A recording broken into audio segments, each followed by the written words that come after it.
नागपूर शहरातील यशोधरानगर पोलीस ठाण्याचे पोलीस उपनिरीक्षक प्रमोद बघेले यांनी दिलेल्या माहितीनुसार 6 मार्च रोजी दुपारच्या सुमारास पोलिसांना माहिती मिळाली की एक व्यक्ती दुचाकीवरून घातक शस्त्र घेऊन परिसरात फिरत असून गोंधळ घालत आहे। मिळालेल्या माहितीच्या आधारे यशोधरानगर पोलीस ठाण्याच्या पथकाने तात्काळ कारवाई करत संशयिताचा शोध सुरू केला। दरम्यान MH31 DR 0061 क्रमांकाच्या दुचाकीवरून फिरणाऱ्या आरोपीला पोलिसांनी ताब्यात घेतले। तपासणी दरम्यान आरोपीकडून घातक शस्त्र जप्त करण्यात आले। त्यानंतर पोलिसांनी आरोपीला अटक करून त्याच्या विरुद्ध संबंधित कलमांनुसार गुन्हा दाखल केलाय। या घटनेनंतर परिसरात दहशतवाद पसरविण्याचा प्रयत्न करणाऱ्यांवर पोलिसांकडून कडक कारवाई केली जात असल्याचा संदेश देण्यात आलाय।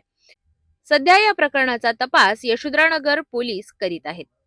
पोलीस स्टेशन यशोधरानगर येथील बीट मार्शल गस्तीवर असताना त्यांना अशी गोपनीय माहिती मिळाली की दोन इसम एका वाहनाने घातक शस्त्र हातात घेऊन कुठला तरी दखलपात्र गुन्हा करण्याच्या उद्देशाने फिरत आहेत। त्या अनुषंगाने आमचे बीट मार्शल यांनी त्यांचा पाठलाग केला आणि त्यापैकी एक आरोपी पकडला, दुसरा फरार झालेला आहे।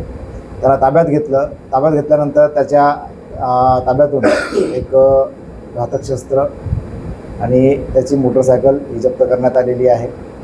सदर आरोपी हे कुठला तरी गंभीर गुन्हा करण्याच्या उद्देशाने फिरत होते।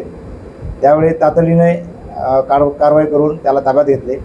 सदरची कारवाई माननीय पोलीस आयुक्त नागपूर शहर श्री डॉक्टर रवींद्र कुमार सिंगल साहेब, सह पोलीस आयुक्त साहेब, दक्षिण प्रादेशिक विभागाचे अपर पोलीस आयुक्त साहेब आणि परिमंडळ 5चे उपायुक्त साहेब श्री निकेतन कदम सर आणि कळमना विभागाचे सहाय्यक पोलीस आयुक्त श्री रोहित कुमार सर यांच्या मार्गदर्शनाखाली करण्यात आलेली आहे।